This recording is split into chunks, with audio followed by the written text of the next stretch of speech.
నేను పాములవాక గ్రామంలో పుట్టి అక్కడే చదివి తర్వాత నర్సీపట్నం కాలేజీలో జూనియర్ కాలేజ్ పూర్తి చేసుకొని ఆ తర్వాత ఏఎంఎల్ కాలేజ్ అనకాపల్లిలో డిగ్రీ పూర్తి చేసి ఆ తర్వాత బీఈడి కోసం బీఈడి పూర్తి చేసి ఎంఏ ఆంధ్ర యూనివర్సిటీలో ఆ టైంలో ఫస్ట్ ర్యాంక్ రావడం ఆంధ్ర యూనివర్సిటీలో జాయిన్ అయ్యి ఎంఏ ఎకనామిక్స్ పూర్తి చేసి టీచర్గా 4 సంవత్సరాలు పనిచేసిన తర్వాత ఐపీఎస్ రావటం బలిఘట్టం స్కూల్లో నేను పనిచేస్తున్నప్పుడే నేను ఐపీఎస్కి సెలెక్ట్ అవ్వడం జరిగింది.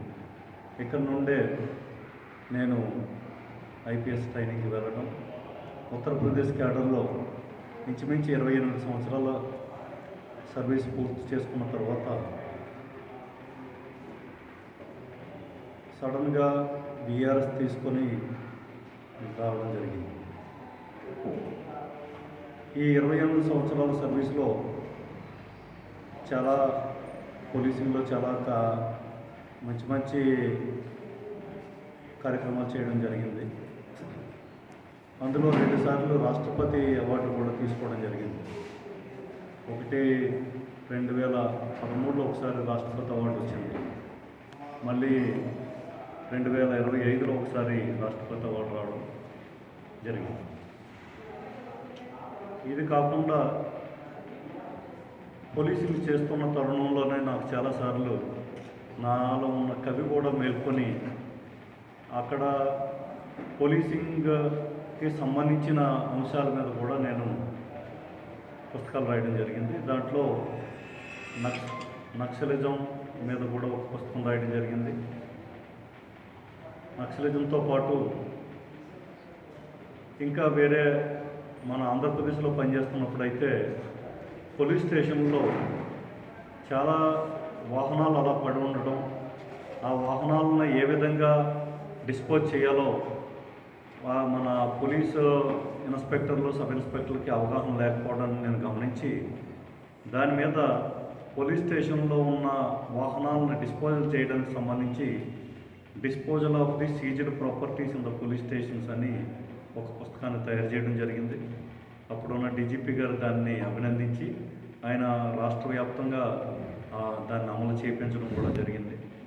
సో నేను ఆంధ్రప్రదేశ్లో 2015లో ఇక్కడికి ఇంటర్ క్యాడర్ డిప్యుటేషన్లో రావటం, 2015లో వచ్చిన తర్వాత నాకు డిఐజీ రేంజ్ అనంతపురం పోస్టింగ్ ఇవ్వడం, అక్కడ 10 నెలలు పనిచేసిన తర్వాత ప్రమోషన్ వచ్చి ఐజీ సిఐడిగా నేను బాధ్యతలు స్వీకరించడం. ఐజీ సిఐడిగా ఉన్నప్పుడు ఈ అగ్రి గోల్డ్ కేసెస్, చాలా గోల్డ్ స్కామ్ కేసెస్ చాలా ఉండేవి. అవి తర్వాత మన money train burning cases supervision ఇవన్నీ నేను చూడడం జరిగింది. అది అయిపోయిన తర్వాత డీజీ ఫైర్ సర్వీసెస్గా నేను 2.5 సంవత్సరాలు ఇక్కడ పనిచేయడం జరిగింది. డీజీ ఫైర్ సర్వీస్గా నేను చాలా సంస్కరణలు మన ఫైర్ సర్వీస్లో తీసుకురావడం జరిగింది. దానికి ప్రజల నుంచి కూడా చాలా ప్రశంసలు అయితే వచ్చాయి.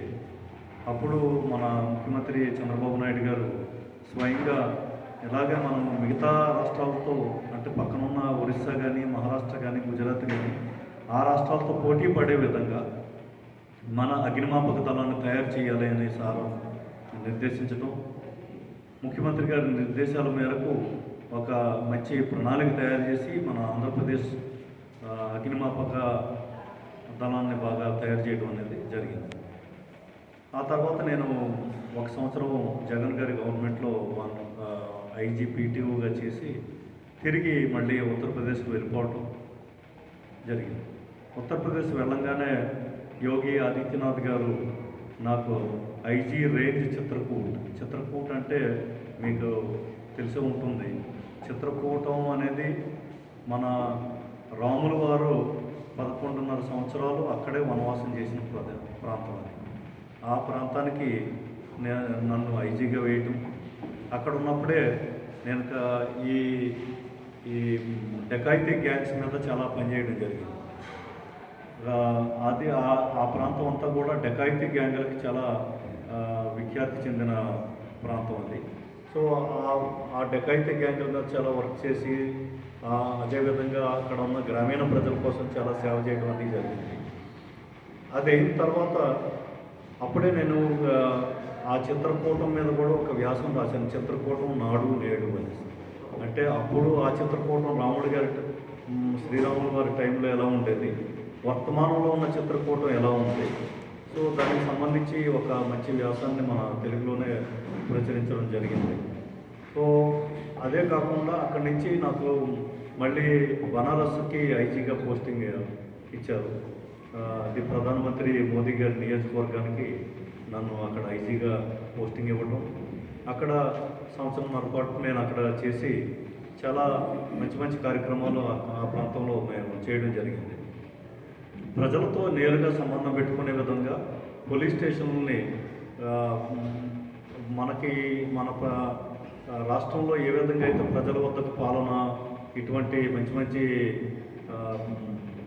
ప్రభుత్వ పథకాలు ఉన్నాయో దానికి అనుకూలమైనవి నేను కూడా అక్కడ పోలీస్ స్టేషన్ల ద్వారా ప్రతి పోలీస్ స్టేషన్కి విలేజ్లకు వెళ్ళడం, విలేజ్లకు వెళ్ళి అక్కడ విలేజ్లో ఉన్న సమస్యలను పరిష్కరించడం కోసం అక్కడే ఒక పోలీసుల ద్వారా ఒక సభలాగా పెట్టి ఏ సమస్యలు ఉంటే ఆ సమస్యలను అక్కడికక్కడ ఆన్ ది స్పాట్ పరిష్కరించే విధంగా అవి పెట్టి అక్కడ కూడా వాళ్ళని ఎంకరేజ్ చేయడం జరిగింది.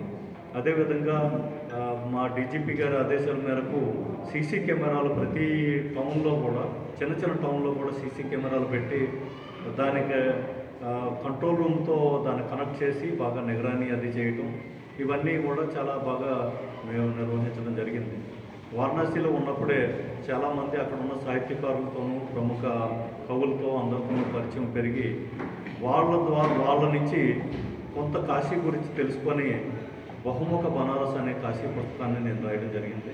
ఈ బహుముఖ బనారస్ పుస్తకం మన వెంకయ్యనాయుడు గారి చేతుల మీదుగా గౌరవనీయులు పూర్వ ఉపరాష్ట్రపతి అయిన వెంకయ్యనాయుడు గారు హైదరాబాద్లో దీన్ని ఓపెనింగ్ చేయడం జరిగింది.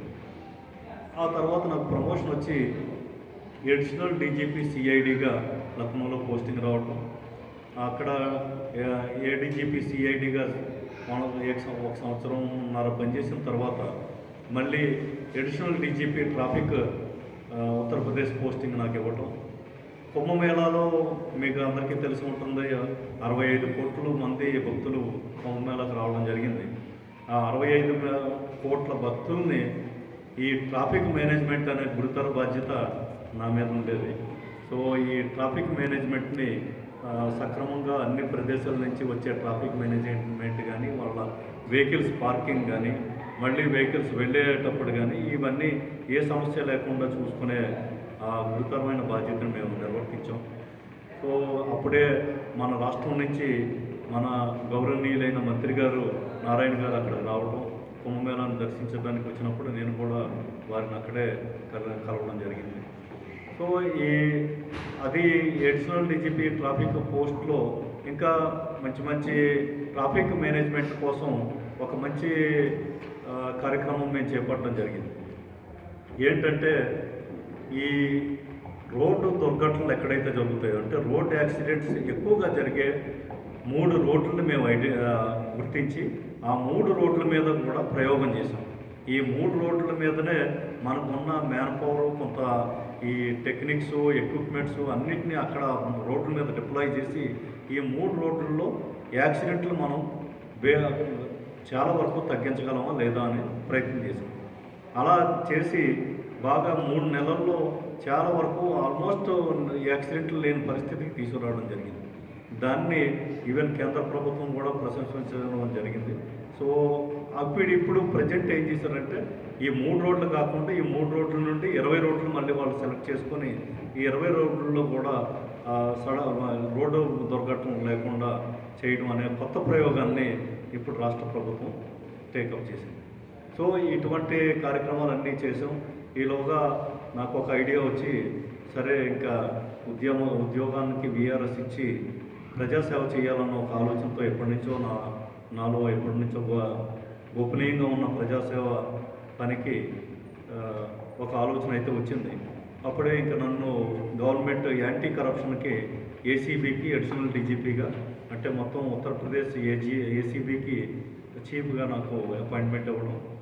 ఏసీబీగా ఉన్నప్పుడు కూడా చాలా ట్రాప్స్ చేయటాలు, చాలా అవినీతికి సంబంధించి చాలా కార్యవాయి కూడా చేయడం జరిగింది.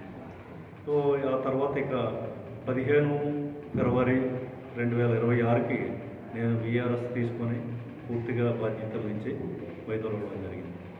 ఇది సంక్షిప్తంగా నాకు సంబంధించిన విషయం.